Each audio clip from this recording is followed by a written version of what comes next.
আসসালামু আলাইকুম ওয়া রাহমাতুল্লাহি ওয়া বারাকাতুহু। দূরে কাছে দেশে বিদেশে যে যেখানে আছেন সকলকে আমার আন্তরিক ভালোবাসা ও শুভেচ্ছা। আলহামদুলিল্লাহ, আল্লাহর দয়াতে আমি ভালো আছি। ইনশাআল্লাহ আপনারাও ভালো আছেন। আল্লাহ সবাইকে ভালো রাখেন।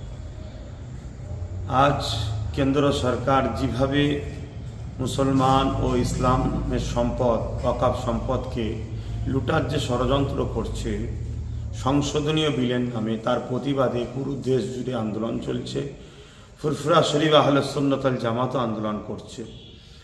পাশাপাশি ওবিসি সংরক্ষণকে বাঁচাবার বা পূর্ণবহাল করার লক্ষ্য আমাদের আন্দোলন চলছে এবং মাদ্রাসা শিক্ষাকে ধ্বংসের দিকে যে পরিকল্পিতভাবে রাজ্য সরকার ধ্বংস করারও চেষ্টা যে চালাচ্ছে, তার প্রতিবাদও যাতে মাদ্রাসা শিক্ষা বাঁচে তার জন্য আমাদের প্রতিবাদ চলছে।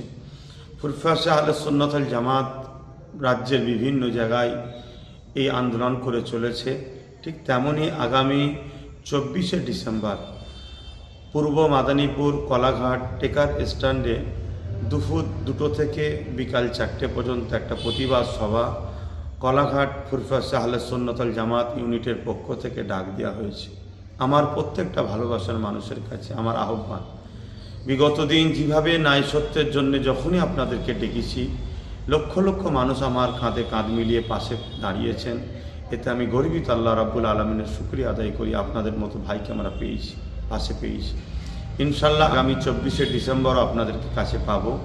তাই মাদ্রাসা শিক্ষা বাঁচাবার স্বার্থে ওবিসি সংরক্ষণ পূর্ণবহাল করার লক্ষ্যে এবং কেন্দ্র সরকার যে কালা কানুনের মাধ্যমে আমাদের ইসলাম ধর্মের সম্পদ মসজিদ মাদ্রাসা ওয়াকফ সম্পদ খানকা থেকে শুরু করে কবরস্থানকে ধ্বংসের দিকে ঠেলতে চাইছে, তার এই চক্রান্তের বিরুদ্ধে আমাদের যে লড়াই, এই লড়াই আপনাদের সকলকে আসার জন্য আহ্বান জানাচ্ছি।